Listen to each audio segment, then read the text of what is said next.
দর্শক আমন্ত্রণ দুপুরের বাংলাদেশের শুরুতে জানিয়ে দেব শিরোনামগুলো। পশ্চিমবঙ্গ বিধানসভা নির্বাচনে বড় ব্যবধানে এগিয়ে বিজেপি, মমতা শুভেন্দু হাড্ডাহাড্ডি লড়াই। তামিলনাড়ুতে নায়ক থালাপতির দলের বাজিমাত। ডিসি সম্মেলনের দ্বিতীয় দিনে নানা নির্দেশনা মন্ত্রীদের, পর্যটক আকর্ষণে ব্যবস্থা নেওয়ার তাগিদ। ডিসেম্বরেই শাহজালালে থার্ড টার্মিনালের উদ্বোধন। মাননীয় প্রধানমন্ত্রী জনাব তারেক রহমানও চাচ্ছেন যে পর্যটনটাকে একটা শিল্পে পরিণত করা। আমরা সবাই মিলে সেটা চেষ্টা করছি। যুক্তরাষ্ট্রে হত্যার শিকার লিমনের মরদেহ দেশে পৌঁছেছে, নেওয়া হচ্ছে জামালপুরের বাড়িতে। সন্তান হত্যার ন্যায় বিচার চায় পরিবার। আমার ছেলেকে এইভাবে মরতে হবে, এটাই আমার কাছে কষ্ট। বাংলাদেশ সরকার তথা আমেরিকান সরকারের কাছে আমরা অবশ্যই ন্যায় বিচার দাবি করি। যুক্তরাষ্ট্র সেই তদন্ত কমপ্লিট করবে এবং এই হত্যাকাণ্ডের জন্য যারা দায়ী তাদেরকে শাস্তির আওতায় এনে তাদেরকে উপযুক্ত শাস্তি দেওয়া হয়। চট্টগ্রামের সম্মিলিত ইসলামী ব্যাংকের আমানতকারীদের বিক্ষোভ অব্যাহত। দুটি ব্যাংক বেরিয়ে যেতে চাওয়ায় অনিশ্চিত একীভূতকরণ প্রক্রিয়া, দ্রুত সিদ্ধান্ত নেয়ার তাগিদ। সরকারের কঠোর পদক্ষেপে চীনে শিনজিয়াং থেকে সন্ত্রাস নির্মূল। স্পর্শকাতর অঞ্চলটি এখন অনেকটাই নিরাপদ, বেড়েছে পর্যটকের সংখ্যাও। বর্ষায় প্রাণহানির শঙ্কা থাকলেও চট্টগ্রামের পাহাড়ে বেড়েই চলেছে ঝুঁকিপূর্ণ বসবাস। পুনর্বাসন ছাড়া সরতে নারাজ বসবাসকারীরা।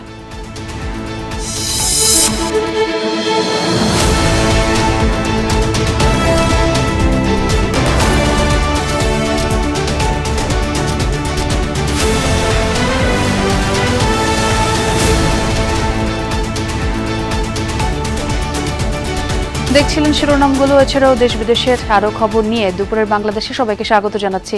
আমি ছোয়া খন্দকার। পশ্চিমবঙ্গে প্রথমবারের মতো বিজেপির সরকার গঠনের সম্ভাবনা। সবশেষ তথ্য মতে 170টিরও বেশি আসনে এগিয়ে দলটি। সরকার গঠনের ম্যাজিক ফিগার 148। অন্যদিকে তৃণমূল কংগ্রেস এগিয়ে 90টিতে। দলের ভরাডুবির সংখ্যা তৈরি হলেও নিজ আসন ভবানীপুরে বড় ব্যবধানে এগিয়ে রাজ্যের বর্তমান মুখ্যমন্ত্রী মমতা ব্যানার্জি। সবশেষ তথ্য অনুযায়ী শুভেন্দু অধিকারীর চেয়ে তার ভোট 19,000 বেশি। মমতার বিরুদ্ধে পিছিয়ে থাকলেও নন্দীগ্রাম আসনে এগিয়ে রয়েছেন শুভেন্দু। এগিয়ে আছেন বিজেপির আরেক আলোচিত নেতা দিলীপ ঘোষ। নিজ আসনে এগিয়ে তৃণমূল নেতা ও রাজ্যমন্ত্রী ফিরহাদ হাকিমও। আলোচিত রাজনীতিবিদ হুমায়ুন কবির রেজিনগর আসনে বড় ব্যবধানে এগিয়ে রয়েছেন। পশ্চিমবঙ্গ বিধানসভা নির্বাচনের খবর জানাতে বরাবরের মতোই যুক্ত হচ্ছেন সহকর্মী সুকান্ত চট্টোপাধ্যায়। ভোট গণনার সবশেষ যে আপডেট সেটি জানাবেন তিনি। সুকান্ত, ভবানীপুরে হাড্ডাহাড্ডি লড়াইয়ের একটা আভাস আমরা পাচ্ছি, এখন কি অবস্থা এবং বাকি আসনগুলোর কতগুলোর ফলাফল আপনি জানতে পেরেছেন? সব মিলিয়ে পূর্ণাঙ্গ ফল সেটি পেতে আর কত সময় লাগতে পারে? দেখুন, এই মুহূর্তে আমরা রয়েছি ভবানীপুর কেন্দ্রের মেমোরিয়াল গার্লস হাই স্কুলে এবং সেখানে মমতা বন্দ্যোপাধ্যায় এবং শুভেন্দু অধিকারী ভোট গণনা চলছে। ষষ্ঠ রাউন্ড এখন গোনা হয়েছে। তার যে ফলাফল হচ্ছে, শুভেন্দু অধিকারী পেয়েছেন 11,155টি ভোট এবং মমতা বন্দ্যোপাধ্যায় পেয়েছেন 30,548টি ভোট। অর্থাৎ মমতা বন্দ্যোপাধ্যায় শুভেন্দু অধিকারীর থেকে 19,393 ভোটে এগিয়ে আছে। এর বাইরে গোটা রাজ্যে বিজেপি এই মুহূর্তে এগিয়ে রয়েছে 181টি আসনে, তৃণমূল এগিয়ে রয়েছে 101টি আসনে, বামফ্রন্ট 2টি, কংগ্রেস 1টি এবং অন্যান্য যে দল আছে অর্থাৎ হুমায়ুন কবির বা ভীম, এদের যে আইএসএফ আছে, এর সব মিলে 2টি আসন। এখন পর্যন্ত যা ট্রেন্ড আছে, যে জয়ের ব্যবধান বা দুই শাসক দল তৃণমূল বা যে আগামী দিনে সরকার গঠনের পক্ষে যে অনেকটা এগিয়ে রয়েছে বিজেপি, তাদের সব মিলিয়ে যে পাহাড় থেকে সমুদ্র অর্থাৎ উত্তরবঙ্গে কিন্তু বিজেপির ব্যাপক আসন জয়। উত্তর 24 পরগনা, নদিয়া, মুর্শিদাবাদের মতো জায়গায় কিন্তু ব্যাপক ফল লাভ করেছে, ব্যাপকভাবে জয়ী হয়েছে বিজেপি প্রার্থীরা। এখনো পর্যন্ত কিন্তু ঘোষিত আসন যদিও নির্বাচন কমিশন কিছু করেনি, কারণ এখনো প্রায় সব জায়গায় 10 থেকে 12 রাউন্ড, কোথাও 14 রাউন্ড পর্যন্ত গণনা বাকি রয়েছে। অর্থাৎ সর্বশেষ ফলাফল আসতে বিকেল 4টে গড়িয়ে যাবে। প্রাথমিকভাবে যে পোস্টাল দর্শক, সহকর্মী সুকান্ত জানাচ্ছিলেন পশ্চিমবঙ্গের বিধানসভার খবরাখবর। তিনি বলছিলেন যে বিকেল 4টা নাগাদ হয়তো ফলাফল আমরা পেতে পারি পূর্ণাঙ্গ। বিধানসভা নির্বাচনের ফলাফল নিয়ে টান টান উত্তেজনায় গোটা পশ্চিমবঙ্গ। বুথ ফেরত জরিপগুলোর বেশিরভাগই সামান্য ব্যবধানে তৃণমূলের চেয়ে এগিয়ে রয়েছেন বিজেপিকে। তাই যে কোনো সময় বদলে যেতে পারে সমীকরণ। ইতিহাসের সবচেয়ে হাড্ডাহাড্ডি লড়াইয়ের এই নির্বাচনে ছিল রেকর্ড সংখ্যক ভোটার উপস্থিতি। এটিও কোনো পরিবর্তনের ইঙ্গিত দিচ্ছে কিনা তা নিয়েও চলছে জল্পনা। প্রচারণা, পাল্টাপাল্টি অভিযোগ আর বিপুল সংখ্যক ভোটার উপস্থিতির মধ্য দিয়ে পশ্চিমবঙ্গে চলেছে টানা 1.5 মাসের ভোটযুদ্ধ। অবশেষে আজ হাতে আসবে বিধানসভা নির্বাচনের কাঙ্ক্ষিত ফলাফল। বেশিরভাগ বুথ ফেরত জরিপই বলছে এবার রাজ্যের ক্ষমতা যাবে গেরুয়া শিবিরের হাতে। তবে তৃণমূলের সাথে দেখানো হচ্ছে খুবই সামান্য ভোটের ব্যবধান। তাই যে কোনো সময় পাল্টে যেতে পারে সমীকরণ। ফলাফল ঘিরে অনিশ্চয়তা এতটাই তীব্র যে অ্যাক্সিস মাই ইন্ডিয়া ও সি ভোটারের মতো প্রতিষ্ঠিত 2 নির্বাচনী সমীক্ষা সংস্থাও সম্ভাব্য বিজয়ীর ব্যাপারে স্পষ্ট কোনো ইঙ্গিত দেয়নি। যদিও বুথ ফেরত সমীক্ষার ভবিষ্যৎবাণী ভুল প্রমাণিত হওয়ার ঘটনাও নতুন নয়। অনেকেই বলছে পশ্চিমবঙ্গের নির্বাচনী মাঠে গেল 50 বছরের চেয়ে এবারের চিত্র অনেকটাই ভিন্ন। কারণ বিগত প্রায় সকল নির্বাচনে ফলাফল ছিল অনেকটাই অনুমানযোগ্য। কংগ্রেস, বামফ্রন্ট বা তৃণমূল কংগ্রেস প্রতিটি দলই বিপুল সংখ্যাগরিষ্ঠতা নিয়ে এসেছে রাজ্যের ক্ষমতায়। এবার বিজেপির উত্থানে এমন তুমুল প্রতিদ্বন্দ্বিতা পশ্চিমবঙ্গ আগে দেখেনি বললেই চলে। ভোটার উপস্থিতির দিক থেকেও বিধানসভা নির্বাচন এবার ছাড়িয়ে গেছে সকল রেকর্ড। দেশ স্বাধীনের পর রাজ্যটিতে এবার 2 দফায় পড়েছে সর্বোচ্চ সংখ্যক ভোট, 92.47%। কেউ কেউ বলছেন ভোটারের এমন স্রোত হতে পারে পরিবর্তনের পক্ষে জমে ওঠা জনমতের ইঙ্গিত। অনেকে আবার এত বেশি ভোটদানের সাথে সম্পর্ক টানছেন ভোটার তালিকার নিবিড় সংশোধন বা SIR এর। রেজওয়ানা সাইমা, যমুনা নিউজ। এদিকে তামিলনাড়ুতে চমক দেখাচ্ছে অভিনেতা থেকে রাজনীতিবিদ বনে যাওয়া বিজয় থালাপাতির দল টিভিকে। ভোট গণনার সবশেষ পাওয়া তথ্য অনুযায়ী তার দল টিভিকে এগিয়ে আছে 106টি আসনে। দ্বিতীয় অবস্থানে থাকা এডিএমকে এগিয়ে 75টি আসনে। এদিকে রাজ্যের বর্তমান ক্ষমতাসীন ডিএমকে রয়েছে 3 নম্বরে। এদিকে কেরালায় এগিয়ে কংগ্রেস নেতৃত্বাধীন জোট 61টি আসনে এগিয়ে তারা। বিপরীতে ক্ষমতাসীন বামপন্থী দল এলডিএফ এগিয়ে 29টিতে। আসামে অবশ্য হ্যাট্রিক জয়ের পথে এগোচ্ছে বিজেপি। এখন পর্যন্ত 78 আসনে লিড তাদের। সরকার গঠনে দরকার 64টিতে জয়। প্রতিবেশী দেশের বিধানসভার ভোট ও ফলাফলে লক্ষ্য রাখছেন বাংলাদেশের রাজনীতিকরাও। সরাসরি জানব জামায়াত ইসলামীর সহকারী সেক্রেটারি জেনারেল এবং মুখপাত্র এহসানুল মাহবুব জুবায়েরের বিশ্লেষণ। তিনি আছেন মগবাজারে জামায়াতের কেন্দ্রীয় কার্যালয়ে।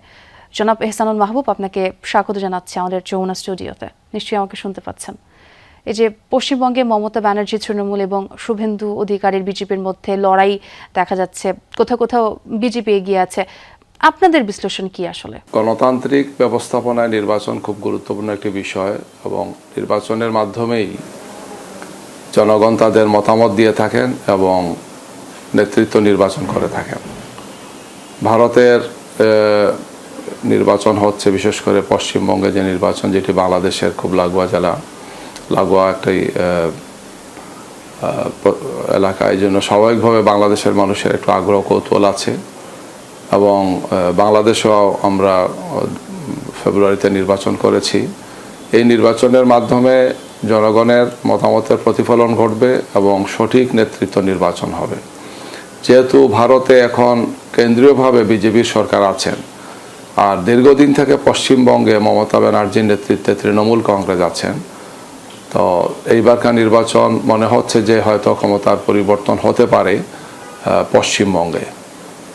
ভোটের যে পার্সেন্টেজ সেটা দেখা যাচ্ছে অতীতের রেকর্ডকে বলা যায় ভেঙেছে, বিপুল ভোট সেখানে পড়েছে।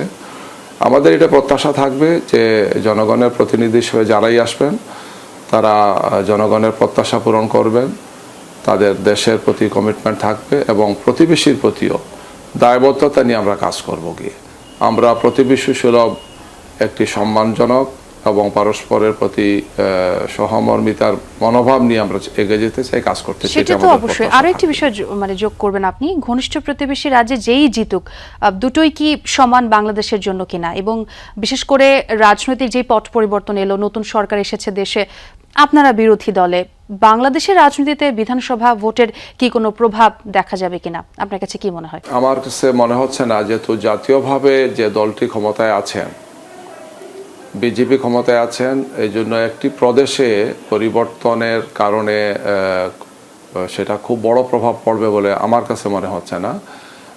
আমরা বাংলাদেশের মানুষ, বিশেষ করে আমাদের অবস্থান থেকে আমরা এটা বলতে চাই যে আমাদের প্রতিবেশী বা যাদের সাথেই আমরা চলাফেরা করছি, বিশেষ করে ভারতের সরকার বা ভারতের জনগণ যারা আছেন, আমরা সম্মান এবং পারস্পরিক শ্রদ্ধাবোধের ভিত্তিতে আমরা চলতে চাই, যেখানে প্রতিবেশী ছোট কি বড় সেটি বড় জিনিস নয়, বরং আমাদের অবস্থানটা থাকবে প্রতিবেশী সুলভ এবং পরস্পরের প্রতি আস্থা এবং বিশ্বাসের দায়বদ্ধতা নিয়ে আমরা কাজ করতে চাই গিয়ে। যেহেতু বাংলাদেশ ভারতের সবচেয়ে বড় প্রতিবেশী এবং বিরাট একটি আমাদের সীমানা আছে, অতীতে অনেকগুলো সমস্যা হয়েছে বা এখনও বাস্তবতা সেটা আছে, আমাদের বর্ডার কিলিং আছে, আমাদের ট্রেড ডেফিসিট আছে, বা আর অনেকগুলো বিষয় সমাধান হয় নাই। আমাদের বর্তমান নির্বাচিত সরকার সেগুলো নিয়ে নিশ্চয়ই ভাবছেন। আমরা বিরোধী দলের পক্ষ থেকে সংসদে এই সমস্ত বিষয় নিয়ে কথা বলছি। আমাদের পলিসিতে, বিশেষ করে নির্বাচনের সময় আমাদের যে পলিসি আমরা দিয়েছি, নির্বাচনী ম্যানিফেস্টোতে আমরা বলেছি যে আমরা পারস্পরিক সম্মান এবং শ্রদ্ধার ভিত্তিতে আমরা দায়িত্ব পালন করতে চাই। আমাদের সবগুলো দিকে যাতে সেই বিষয়টি বাস্তবেই প্রতিফলন করে সেটা আমরা দেখতে চাই। বেশ গুরুত্বপূর্ণ আলোচনা হলো। অনেক ধন্যবাদ আপনাকে এহসানুল মাহবুব। জেলা প্রশাসক সম্মেলনের দ্বিতীয় দিনে এখন পর্যন্ত ডিসিদের সঙ্গে বৈঠক করেছেন বিমান পরিবহন ও পর্যটন মন্ত্রী আফরোজা খানম এবং সংস্কৃতি মন্ত্রী নিতাই রায়চৌধুরী। রাজধানীর ওসমানী স্মৃতি মিলনায়তনে চলছে এই সম্মেলন। জেলা প্রশাসকদের সাথে অধিবেশন শেষে ব্রিফিংয়ে পর্যটন মন্ত্রী জানান, দেশের পর্যটন খাতকে আরও আকর্ষণীয় করে বাংলাদেশকে বিশ্বের কাছে তুলে ধরতে জেলা প্রশাসকদের পরামর্শ দেওয়া হয়েছে। এ সময় বিমান প্রতিমন্ত্রী সাংবাদিকদের জানান, কক্সবাজার বিমানবন্দরকে আন্তর্জাতিক মানে উন্নীত করার কাজ শুরু হবে আগামী 3 মাসের মধ্যেই। এছাড়া হযরত শাহজালাল আন্তর্জাতিক বিমানবন্দরের 3rd টার্মিনাল ডিসেম্বরে চালুর উদ্যোগ নিয়েছে সরকার। জেলা প্রশাসকদের সাথে বৈঠক শেষে সংস্কৃতিমন্ত্রী নিতাই রায়চৌধুরী জানান, দেশে নতুন করে আরও প্রত্নতত্ত্ব অনুসন্ধানের পাশাপাশি পুরনো শিল্পকলা ভবন এবং লাইব্রেরিগুলো সংস্কারের পরামর্শও দেওয়া হয়েছে।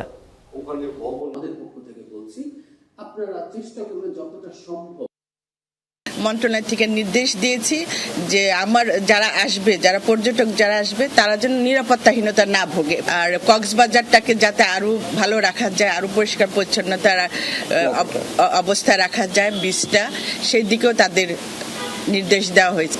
প্রত্নতত্ত্ব অধিদপ্তরে আমরা 535টি নিদর্শন তালিকাভুক্ত করে সেখানে আমরা কাজকর্ম করছি এবং আরও নতুন করে আমাদের আরও বেশি পরিকল্পনা রয়েছে। এই সমস্ত বিষয় নিয়ে কাজকর্ম করতে জেলা রাষ্ট্রীয় উড়োজাহাজ সংস্থা বিমানকে লাভজনক ও জনপ্রিয় করার পাশাপাশি বাংলাদেশকে আঞ্চলিক এভিয়েশন হাব হিসেবে গড়ে তোলা হবে, এমন পরিকল্পনা বাস্তবায়নে প্রধানমন্ত্রীর নির্দেশনায় কাজ করছে সরকার। যমুনা টেলিভিশনকে দেয়া সাক্ষাৎকারে এমন তথ্য জানিয়েছেন প্রধানমন্ত্রীর পররাষ্ট্র বিষয়ক উপদেষ্টা হুমায়ুন কবির। আরও জানাচ্ছেন আব্দুল্লাহ তুহিন। বর্তমানে দেশের বিমানবন্দরগুলো ব্যবহার করা যাত্রীর সংখ্যা বছরে 1 কোটি থেকে 1 কোটি 20 লাখ পর্যন্ত। নতুন করে 3rd টার্মিনাল চালু হলে সেটা গিয়ে দাঁড়াবে প্রায় 2 কোটিতে। দেশের একমাত্র বড় বিমানবন্দরটিতে প্রতিদিন বিমান ওঠানামার সংখ্যা 250 থেকে 300টি। আগামীতে এই সংখ্যা আরও বাড়ার সম্ভাবনাই বেশি।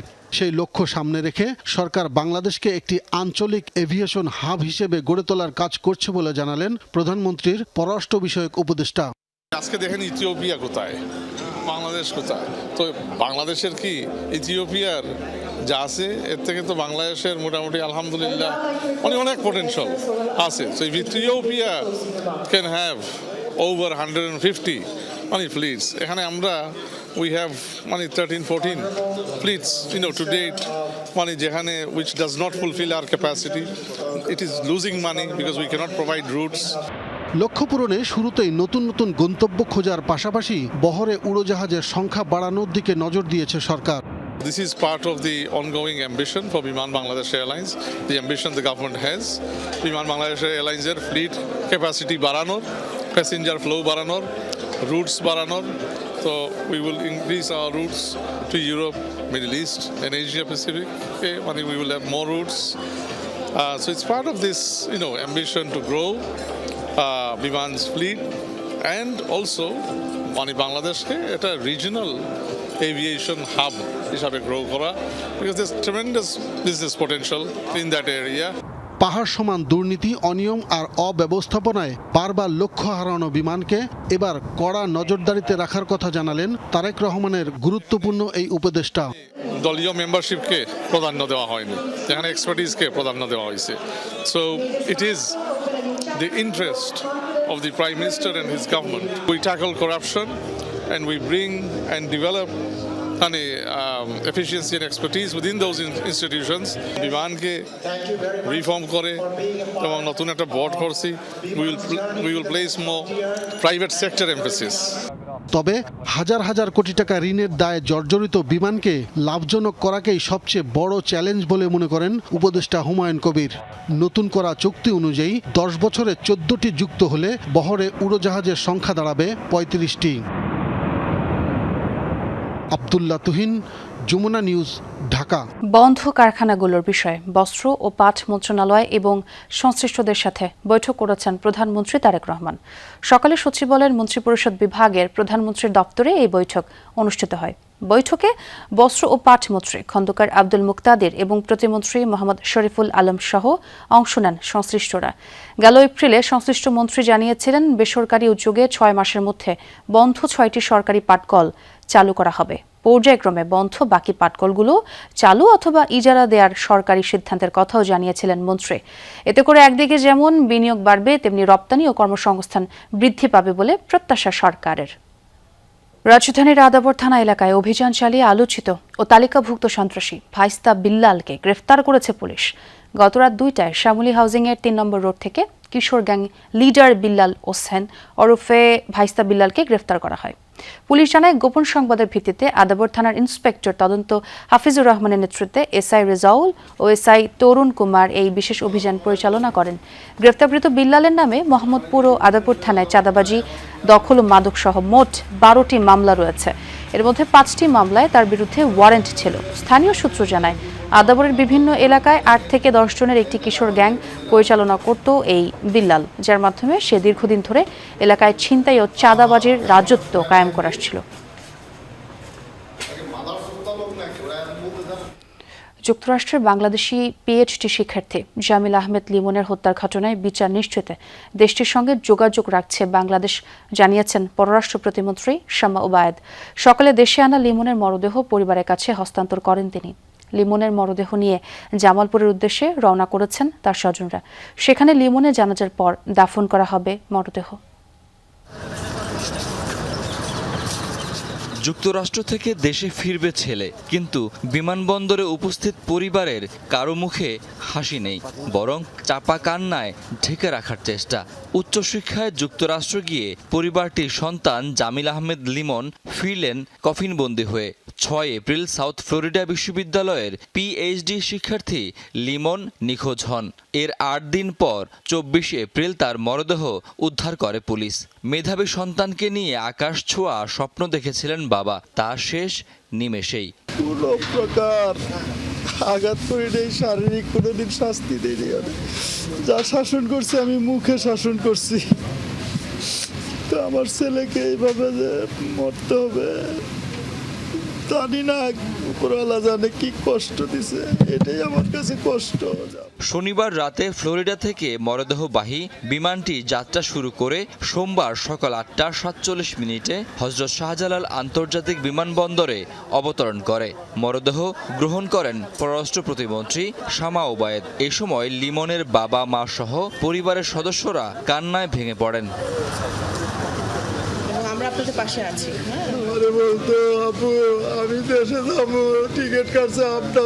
প্রতিমন্ত্রী লিমনের মরদেহ হস্তান্তর করেন স্বজনদের কাছে। হত্যাকাণ্ডের ন্যায় বিচার প্রত্যাশা করেছেন স্বজনরা। ফ্যামিলির সাথেও রুমমেটের ব্যাপারে কোনো কিছু শেয়ার করেনি কখনো। কোনো ঝামেলা কোনো কিছু হয়েছে বা এরকম কোনো কিছু শেয়ার করেনি। আমেরিকান সরকারের কাছে আমরা অবশ্যই ন্যায় বিচার দাবি করি। যুক্তরাষ্ট্রে পড়াশোনা করার জন্য গিয়েছিলেন এবং একটা সুন্দর ভবিষ্যতের জন্য, পারিবারিক স্বপ্ন পূরণ করার জন্য। তাদের এই অকাল প্রয়াণ আমাদের সবাইকে গভীরভাবে শোকাহত করেছে। পররাষ্ট্র প্রতিমন্ত্রী বলেন, এমন নৃশংস হত্যাকাণ্ডের ঘটনায় দোষীদের বিচারের বিষয়ে যুক্তরাষ্ট্র সরকারের সঙ্গে যোগাযোগ রাখছে বাংলাদেশ। যুক্তরাষ্ট্রের সাথে সরকারের সাথে নিয়মিতভাবে যোগাযোগ রাখছি যাতে এই হত্যাকাণ্ডের সুষ্ঠু তদন্ত হয় এবং অবশ্যই আমাদের বিশ্বাস যে যুক্তরাষ্ট্র সেই তদন্ত কমপ্লিট করবে এবং এই হত্যাকাণ্ডের জন্য যারা দায়ী তাদেরকে শাস্তির আওতায় এনে তাদেরকে উপযুক্ত শাস্তি দেওয়া হবে আইনের আওতায় এনে। আনুষ্ঠানিকতা শেষে লিমনের মরদেহ নিয়ে জামালপুরের উদ্দেশ্যে রওনা করেন তার স্বজনরা। 6 এপ্রিল একই সঙ্গে নিখোঁজ হন আরেক বাংলাদেশি পিএইচডি শিক্ষার্থী নাহিদা সুলতানা বৃষ্টি। পরে তার মরদেহ উদ্ধার করা হয়। বৃষ্টির মরদেহ 2-1 দিনের মধ্যে দেশে আনার কথা। শাকিল হাসান, যমুনা নিউজ, ঢাকা। দর্শক, আমরা এবারে লিমনের গ্রামের বাড়ি জামালপুরে যেতে চাই। সেখানে আমার সহকর্মী সাগর ফরাজি সব খবরাখবর রাখছেন। সাগর, লিমনের মরদেহ এখন কোথায়? আর জানাজা তো সম্ভবত মাগরিবের সময় হওয়ার কথা। সব মিলিয়ে কি অবস্থা দেখছেন সেখানে? দেখুন, আমরা আগের খবরগুলোতে জানাচ্ছিলাম যে লিমনের মরদেহ জামালপুরের পথে। তো এখন ঠিক বেশি একটা দূরে নেই, তবে পরিবারের পক্ষ থেকে আমরা কিছুক্ষণ আগে জানতে পেরেছি যে 3:30 কি 3টা নাগাদ তার মরদেহ এই পৈতৃক ভিটা অর্থাৎ গ্রামের বাড়িতে আসবে। সেখান থেকে পরবর্তীতে স্বজনদের জন্য মরদেহটি কিছুক্ষণ রাখা হবে। এরপর বাদ মাগরিব জানাজা শেষে কিন্তু এই পারিবারিক কবরস্থান অর্থাৎ তার দাদা এবং দাদির যে কবরস্থানটি কবর করা হয়েছে সেখানে কিন্তু দাফন করা হবে। আমি একটা বিষয় জানিয়ে রাখতে চাই, এই পরিবারের লিমন কিন্তু 2 বছর যাবৎ কিন্তু যুক্তরাষ্ট্রের ফ্লোরিডায় এই জায়গাটিতে অবস্থান করছেন এবং কি পড়াশোনা করছেন। তো তার যে শেষ সময় যে সে এখন এই ঈদের আগ মুহূর্তে তার কিন্তু সবকিছু কমপ্লিট ছিল এই বাড়িতে আসার জন্য। এখানে কিন্তু গ্রামের বাড়িতে খুব বেশি আসেনি, তবে এবার ঈদে কিন্তু এখান উদযাপন করার কথা ছিল। খন্দকার, অনেক ধন্যবাদ সাগর আপনাকে। দর্শক, জেলা প্রশাসক সম্মেলনে আলোচনার বিষয় জানাতে কিছুক্ষণ আগে ব্রিফিং হয়েছে। আমরা একটু জানবো ওসমানী স্মৃতি মিলনায়তন থেকে আমার সহকর্মী লাভলি বিথি সেই ব্রিফিং এর ব্যাপারে আমাদের জানাবেন। বিথি, ডিসির সম্মেলনে যে ব্রিফিংটি হলো সেটি সম্পর্কে একটু জানাবেন বিস্তারিত করে। যেহেতু এই সম্মেলনটি একদমই বলা যায় যে কোনো গণমাধ্যম অ্যালাউ না, সুতরাং পুরো বিস্তারিত আমাদেরকে জানাননি। তবে 3টি বিষয়ে তিনি কথা বলেছেন, যে 3টি বিষয়ে আসলে এখন চলমান। প্রথমত যে এই যে বন্যায় হাওড় এলাকায় যে বোরো ধানের ক্ষতি হয়েছে, সেক্ষেত্রে সরকার কি ধরনের পদক্ষেপ নিচ্ছে। মন্ত্রী জানিয়েছেন যে সেক্ষেত্রে আগামী 3 মাস ক্ষতিগ্রস্ত কৃষকদেরকে আর্থিক সহায়তা করা হবে এবং কোন কৃষকের কতটুকু ক্ষতি হয়েছে সেইটি পরিমাপ করার জন্য, নিরূপণ করার জন্য জেলা উপজেলার যে কৃষি কর্মকর্তা আছে তিনি এই বিষয়ে কাজ করছেন। এবং শুরুটা হবে 7,500 করে টাকা দেওয়া হবে কৃষক পরিবারকে। আর আরেকটি বিষয় সামনে যেহেতু কোরবানির ঈদ, কোরবানি ঈদে গরু অনেক সময় দেখা যায় যে শেষের দিকে গরু পাওয়া যায় না, সীমান্ত থেকে গরু আসাও কিন্তু কোরবানি ঈদে একটি বড় একটি ইস্যু। তো জানিয়েছেন যে সীমান্ত দিকে যে হাট আছে সেই হাটটি বন্ধ করে দেওয়া হয়েছে ইতিমধ্যে আইন শৃঙ্খলা রক্ষাকারী বাহিনী দিয়ে, এবং সেক্ষেত্রে সীমান্ত দিয়ে কোনো ধরনের গরু অবৈধভাবে প্রবেশ করতে পারবে না। এবং আরেকটি বিষয় যে গরু কোনো উদ্ধৃত কোনো গরু নেই, তবে যে চাহিদা আছে সেই চাহিদা অনুযায়ী গরু শর্ট পড়বে না, অর্থাৎ গরু পাবেন না, এই ধরনের কোনো পরিস্থিতি তৈরি হবে না। আরেকটি যে যেটি সব সময় এই অভিযোগটি আমরা পেয়ে আসি যে কৃষক তার ন্যায্য মূল্য পাচ্ছে না খাবারের, তিনি যে উৎপাদন করছে সেই পণ্যের, সেক্ষেত্রে কৃষক যেন তার পণ্যের ন্যায্য মূল্যটি পেয়ে থাকে, সেই জন্য কৃষি কার্ড গুরুত্বপূর্ণ ভূমিকা পালন করবে বলে মন্ত্রী জানিয়েছেন। এখন বাণিজ্য মন্ত্রণালয়ের সাথে অধিবেশন চলছে, অর্থাৎ সম্মেলনের অধিবেশনটি চলছে ডিসিদের সাথে। স্থানীয় সরকারকে মূলত শক্তিশালী করার জন্য ডিসিরা কি ধরনের ভূমিকা রাখতে পারে সামনে, যেহেতু স্থানীয় সরকার নির্বাচন, সেই বিষয়টির উপর গুরুত্ব আরোপ করা হয়েছে। আইন শৃঙ্খলা নিয়ে, আইন শৃঙ্খলা কিভাবে নিয়ন্ত্রণ করা যায়, এই বিষয়গুলোর উপর গুরুত্ব আরোপ করা হয়েছে। সর্বোপরি সরকারের পক্ষ থেকে এবং ডিসিদের পক্ষ থেকে একটি বার্তা আছে যে কোনো রকম রাজনৈতিক প্রভাব যেন এই কাজ করতে গিয়ে মাঠ প্রশাসনের জন্য প্রভাবিত না হয়, এটির উপর গুরুত্ব আরোপ করা। অনেক ধন্যবাদ বিথি আপনাকে। আঞ্চলিক নিরাপত্তা নিশ্চিতে সন্ত্রাসবাদ রুখতে সাফল্য পেয়েছে চীন সরকার। একসময় চীনের সীমান্ত এলাকা শিনজিয়াংয়ে সন্ত্রাসী তৎপরতা থাকলেও সরকারের কঠোর আইনি ও প্রতিরোধ ব্যবস্থা স্পর্শকাতর এই অঞ্চলকে এখন অনেকটাই নিরাপদ করেছে। ফলে বছর বছর বাড়ছে স্থানীয় পর্যটকের সংখ্যা। বাকিটা জানাচ্ছেন আহমেদ রেজা। চীনের উত্তর পশ্চিমাংশের প্রাদেশিক স্তরের স্বায়ত্তশাসিত অঞ্চল। এটি চীনের বৃহত্তম প্রশাসনিক বিভাগ এবং সারা বিশ্বের মধ্যে ৮ম বৃহত্তম বিভাগ। আয়তন ১৬ লাখ বর্গ কিলোমিটারেরও বেশি, যা উইঘুর স্বায়ত্তশাসিত অঞ্চল নামেও পরিচিত। উইঘুর, ম্যান্ডারিন, কাজাক ও মঙ্গোলীয় সহ এখানে ৪৩টি ভাষা ব্যবহার হয়। জনসংখ্যা প্রায় ২.৫ কোটি, যার মধ্যে ১ কোটির বেশি উইঘুর মুসলিম। এছাড়াও আছে হান চাইনিজ, কাজাক, কিরগিজ ও মঙ্গোলীয় জাতিগোষ্ঠী। এটি পৃথিবীর একমাত্র অঞ্চল যেটি ৮টি দেশের সাথে সীমান্ত ভাগ করে। দেশগুলো হল কাজাখস্তান, কিরগিজস্তান, তাজিকিস্তান, মঙ্গোলিয়া, পাকিস্তান, আফগানিস্তান, ভারত ও রাশিয়া। ভৌগোলিক কারণেই অঞ্চলটি সংবেদনশীল, আছে অপরিসীম কৌশলগত গুরুত্ব। সীমান্ত এলাকা বলেই এই অঞ্চল বিশেষভাবে স্পর্শকাতর। ১৯৯০ থেকে ২০১৬ সালের মধ্যে হাজারো সন্ত্রাসী হামলায় হতাহত হয়েছে বহু মানুষ। বিশেষ করে রাজধানী উরুমচিতে বিচ্ছিন্নতাবাদী আন্দোলন, হামলা ও দাঙ্গা উল্লেখ করার মতো। ২০০৯ সালে উরুমচি দাঙ্গায় প্রায় ২০০ জনের প্রাণহানি হয়। হামলার ধরনও নানা রকম। বাসে বোমা হামলা, জনসমাগমে গাড়ি চালিয়ে দেয়া, ছুরি দিয়ে নির্বিচার আক্রমণ, ধর্মীয় নেতাদের হত্যা এবং সরকারি স্থাপনায় হামলা। সন্ত্রাসবাদ মোকাবেলায় সিকিউরিটি ফার্স্ট মডেল চালু করে চীন। সংবিধান ও আইনের ভিত্তিতে সন্ত্রাস বিরোধী কার্যক্রম পরিচালনা করে। এসব আইনের মধ্যে রয়েছে সন্ত্রাস বিরোধী আইন, ফৌজদারি আইন এবং ধর্মীয় বিষয়ক বিধিমালা। ২০১৪ সালের পর থেকে ১৫৮৮টি সন্ত্রাসী গোষ্ঠী ভেঙে দেওয়া হয়েছে। ১২,৯৫০ জন গ্রেফতার এবং বিপুল পরিমাণ বিস্ফোরক জব্দ করেছে শিনজিয়াংয়ের অ্যান্টি টেরোরিজম বিভাগ। এই অঞ্চল খুবই সংবেদনশীল। আমরা এই অঞ্চলকে সকলের জন্য নিরাপদ করতে ও শান্তিপূর্ণ করতে কাজ করছি। শুধু সন্ত্রাস দমন নয়, প্রতিরোধেও জোর দেয় দেশটির সরকার। বিশেষ করে কর্মসংস্থান বৃদ্ধি, শিক্ষা সম্প্রসারণ, স্বাস্থ্যসেবা উন্নয়ন ও দারিদ্র্য হ্রাসে নেওয়া হয় নানা পদক্ষেপ। স্থাপন করে শিক্ষা ও প্রশিক্ষণ কেন্দ্র, যেখানে ভাষা ও আইন শিক্ষা, পেশাগত দক্ষতা এবং চরমপন্থা বিরোধী শিক্ষা দেয়া হয়। আহমেদ রেজা, যমুনা নিউজ, শিনজিয়াং, চীন। আমানত ও পূর্ণ লভ্যাংশ ফেরত দেওয়ার দাবিতে দ্বিতীয় দিনের মতো চট্টগ্রামের আগ্রাবাদ এলাকায় 5টি ব্যাংকে তালা দিয়েছেন আমানতকারীরা। সকাল থেকে একে একে union bank, Exim bank, first security ইসলামী ব্যাংক, গ্লোবাল ব্যাংক এবং সোশ্যাল ইসলামী ব্যাংকে তালা দেয় তারা।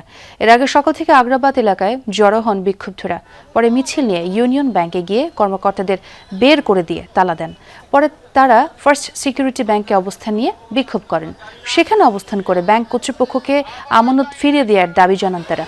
দাবি আদায় না হলে চট্টগ্রামের সব শাখা বন্ধ করে দেওয়ার হুঁশিয়ারি দেন আমানতকারীরা। বিক্ষোভের কারণে প্রভাব পড়ে ব্যাংকগুলোর স্বাভাবিক লেনদেন কার্যক্রমে। এর আগে গতকালও খাতুনগঞ্জে এই কর্মসূচি পালন করেন তারা।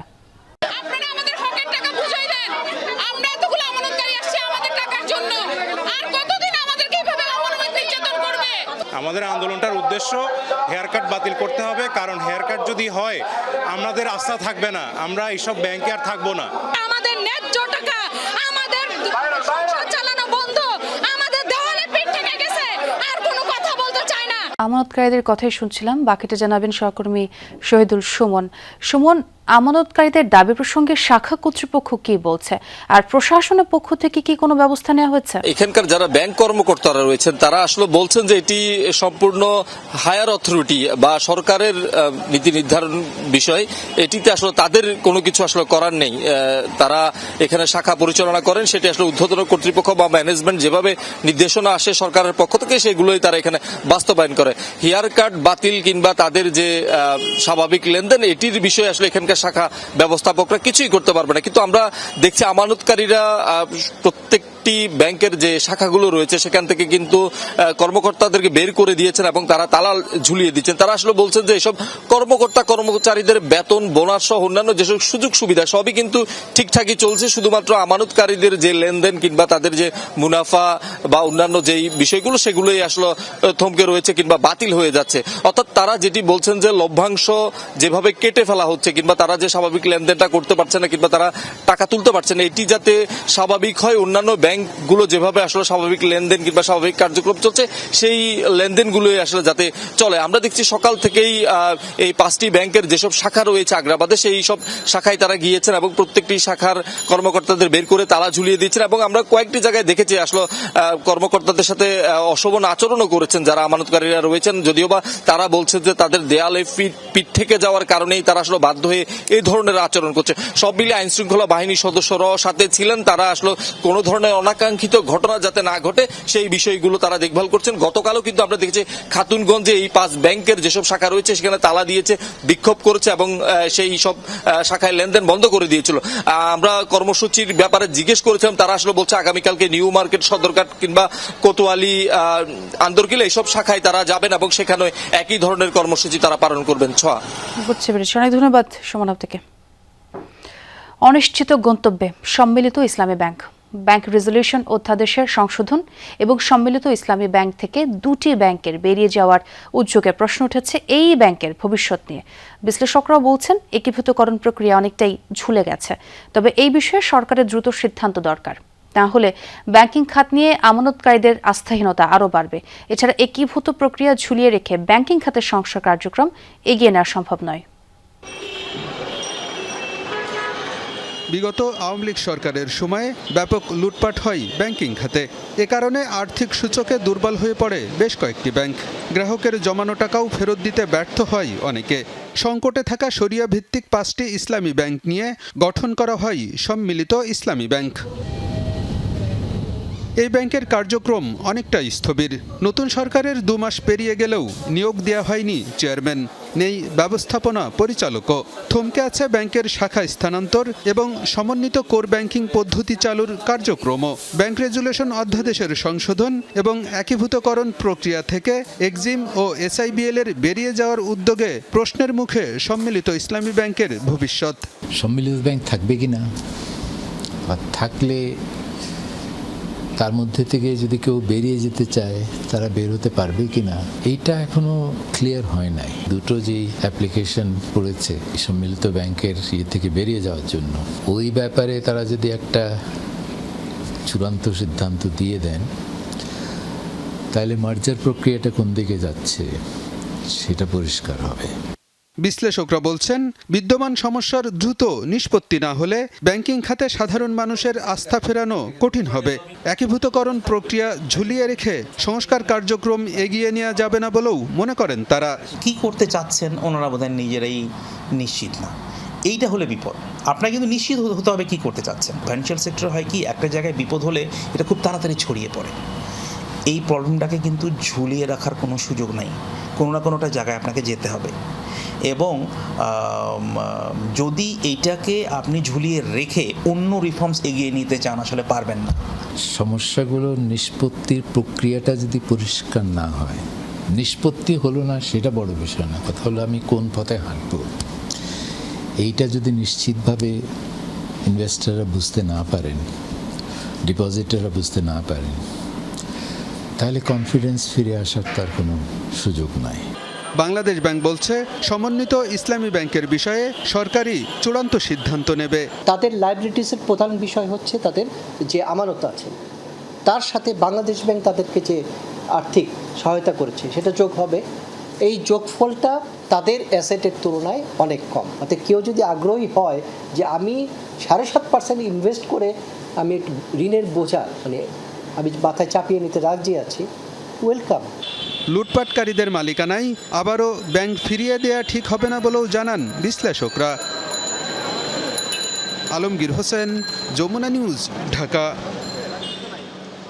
এখন থেকে স্পাইসি ক্রিস্পি পটাটা প্রাণ পটাটা একটি স্বনির্ভর বিস্কুট। চট্টগ্রামে পাহাড়ে ঝুঁকিপূর্ণ বসবাস বন্ধ হচ্ছে না কিছুতেই, বরং দিন দিন বসতি বাড়ছে। অন্যান্য বছরের মতো এবারও বর্ষায় পাহাড় ধসে প্রাণহানির শঙ্কা দেখা দিলেও পুনর্বাসন ছাড়া সরতে নারাজ বসবাসকারীরা। তাদের স্থানান্তর, উচ্ছেদ এবং পানি, বিদ্যুৎ ও গ্যাস সংযোগ বিচ্ছিন্ন করার সিদ্ধান্ত কার্যকর হয়নি। বায়েজিদের আমিন পাহাড়ের পাদদেশে এভাবেই ৩৫ বছর ধরে পরিবার নিয়ে বসবাস করছেন এই নারী। টানা বৃষ্টিতে পাহাড় ভেঙে রান্নাঘরের জানালায় চলে এসেছে, তবুও ঘর ছেড়ে নিরাপদ আশ্রয়ে যেতে নারাজ তিনি। আচ্ছা, এই যে এখন পাহাড় তলে ভেঙে ভেঙে এই পর্যন্ত আসছে, তার মানে আপনার ঘরেও পড়তে পারে? না না না, আল্লাহ দিলে পড়ে না। আল্লাহ দিলে পড়ে না। এটা ঝুঁকি নাই জায়গাটা থাকা? ঝুঁকি তো এখানে থাকি না, তো আমরা তো লাস্টের রুমে থাকি। জেলা প্রশাসনের হিসেবে চট্টগ্রামে ঝুঁকিপূর্ণ ২৬ পাহাড়ে বসতি অন্তত ৬৫০০। সবখানের চিত্র একই। বর্ষা মৌসুম আসলেই শুরু হয় মাইকিং, ব্যতিক্রম হয়নি এবারও। টানা বৃষ্টিতে পাহাড় ধসের শঙ্কা তৈরি হলেও ঘর ছেড়ে আশ্রয় কেন্দ্রে যায় না কেউই। কই এখন মাইকিং কখন করছে সঠিক বলতে পারি না, কাজে ছিলাম তো বলতে পারি জানি না। না বাজি জিনিসপাতি ভালাই, ব্যাগ কি আর নেওয়া যায়, এই জন্য জান না। সবাই যদি একসাথে চলে যায়, অনেক মানুষ হয়ে যায়, অনেক বিড়াবিড়ি, বাচ্চারা অনেক দুষ্টামি করে, কান্নাকাটি করে, বুঝেন না, এই জন্য জি জি আবার চলে আসে। পাহাড়ের বুক চিরে গড়ে ওঠা এসব বসতি অবৈধ হলেও প্রতিটি ঘরে আছে বিদ্যুৎ ও পানির সংযোগ। সেবা সংস্থাগুলোর অবৈধ স্থানে বৈধ সংযোগ দেয়া প্রমাণ দেয় অনিয়মের। এই 3টে মিটারে আপনার নামে কোনটা? এখানে আছে মাঝখানেরটা। আপনার টোটাল ঘর চলে 15টায় 3টে মিটারে। বাকিদের কাছ থেকে মানে কত ইউনিট হয় এটা আপনারা হিসাব করে টাকা নিয়ে নেন? জি জি জি। আপনার নামে কয়টা মিটার? আমার নামে আমার একটা মিটার। আপনার একটা। এটা আবেদন করেই তো নিছেন না পিডিবি থেকে? তো এখানে লাইনগুলো কেমন দেয়? বিদ্যুতের লাইন, পানির লাইন? সব পুরো লাইন এখানে লাইন, সব পুরো লাইন। প্রতি বছর বর্ষা মৌসুমে সভা ডাকে পাহাড় ব্যবস্থাপনা কমিটি। শুরু হয় মাইকিং, যা শেষও হয় মাইকিং দিয়েই। গত বছর সভায় গৃহীত ঝুঁকিপূর্ণভাবে বসবাসরতদের সরিয়ে নেয়া, অবৈধ স্থাপনা উচ্ছেদ এবং গ্যাস, বিদ্যুৎ, পানির সংযোগ বিচ্ছিন্ন করার সিদ্ধান্ত কার্যকর হয়নি এখনও। আমরা তাদেরকে সরিয়ে দেওয়ার পরেও 1 ঘন্টা পরে আমরা চলে যাওয়ার পরে তারা এখানে অবস্থান করে। কিভাবে তারা বিদ্যুৎ, পানি এবং গ্যাসের লাইন পাচ্ছে এবং এটা পাওয়ার কারণেই তো বেসিক্যালি তারা এখানটায় আসার জন্য অনুপ্রাণিত হচ্ছে। তো এই জায়গাটা কিভাবে হচ্ছে এটা আমি পাওয়ার ব্যবস্থাপনা কমিটির মিটিংয়ে এটা আমি অবতারণা করব।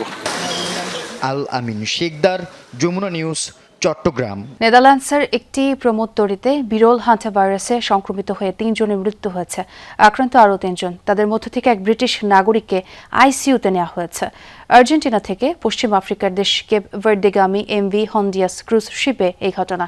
নিহতদের মধ্যে সর্বপ্রথম এক ডাচ নাগরিকের মধ্যে হান্টা ভাইরাস সংক্রমণের লক্ষণ দেখা যায়।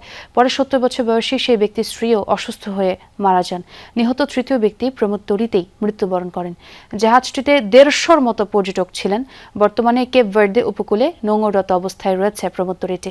অসুস্থ যাত্রীদের নামতে দেয়নি দেশটির কর্তৃপক্ষ। মূলত ইঁদুরবাহিত একটি রোগ হান্টা ভাইরাস। ইঁদুর অথবা ইঁদুরের মূত্র কিংবা লালার সরাসরি সংস্পর্শে এলে এতে সংক্রমিত হওয়ার শঙ্কা থাকে। মার্কিন নৌবাহিনীর নজর এড়িয়ে ইরানের আরও একটি সুপার ট্যাঙ্কার ঢুকে পড়েছে ইন্দোনেশিয়ার লম্বক প্রণালীতে। তেল পরিবহন পর্যবেক্ষণকারী সংস্থা ট্যাঙ্কার ট্র্যাকার্স জানিয়েছে, ডেরিয়া নামের জাহাজটি এখন রিয়াও দ্বীপপুঞ্জের দিকে অগ্রসর হচ্ছে। সামাজিক যোগাযোগ মাধ্যমে দেওয়া এক পোস্টে সংস্থাটি জানায়, গত এপ্রিলের মাঝামাঝি সময় ভারতে প্রায় 18,88,000 ব্যারেল অপরিশোধিত তেল পৌঁছে দেওয়ার চেষ্টা করেও ব্যর্থ হয়েছিল ট্যাঙ্কারটি। সংস্থাটির তথ্য অনুযায়ী এপ্রিল জুড়ে ইরান থেকে অপরিশোধিত তেল নিয়ে যাত্রা শুরু করেছিল প্রায় 25টি ট্যাঙ্কার। এর মধ্যে 7টিকে মার্কিন নৌবাহিনী বাধ্য করে ইরানের বন্দরে ফিরিয়ে নিতে আরও 2টি জাহাজ আটক করা হয়। তবে বাকিগুলো সফলভাবে পৌঁছে যায় নির্ধারিত গন্তব্যে। লিভারপুল ম্যাচ দেখতে এসে হাসপাতালে ভর্তি হয়েছেন ম্যানচেস্টার ইউনাইটেডের কিংবদন্তি কোচ স্যার অ্যালেক্স ফার্গুসন। খেলা শুরুর আগে অসুস্থ বোধ করায় স্টেডিয়াম থেকে হাসপাতালে নেওয়া হয় তাকে। সতর্কতামূলক পরীক্ষা নিরীক্ষা শেষে বিশ্রামে আছেন এই কোচ। ম্যান ইউর চ্যাম্পিয়ন্স লিগে প্রত্যাবর্তনের দিনের সাক্ষী হতে পারেননি ফার্গুসন। 2013 সালে অবসর নেওয়ার পর থেকে ডিরেক্টরস বক্সে বসে নিয়মিত ক্লাবের ম্যাচ দেখেন এই কিংবদন্তি কোচ। 1986 সালে আবারডিন ছাড়ার পর ম্যানচেস্টার ইউনাইটেডের দায়িত্ব নেন তিনি। তার অধীনে ক্লাবটি 13 বার প্রিমিয়ার লিগ ও 2টি চ্যাম্পিয়ন্স লিগ ট্রফি জেতে। ক্লাবটিকে 38 ট্রফি জিতিয়ে ইংলিশ ফুটবলে একচ্ছত্র আধিপত্য তৈরি করেছিলেন স্যার অ্যালেক্স ফার্গুসন।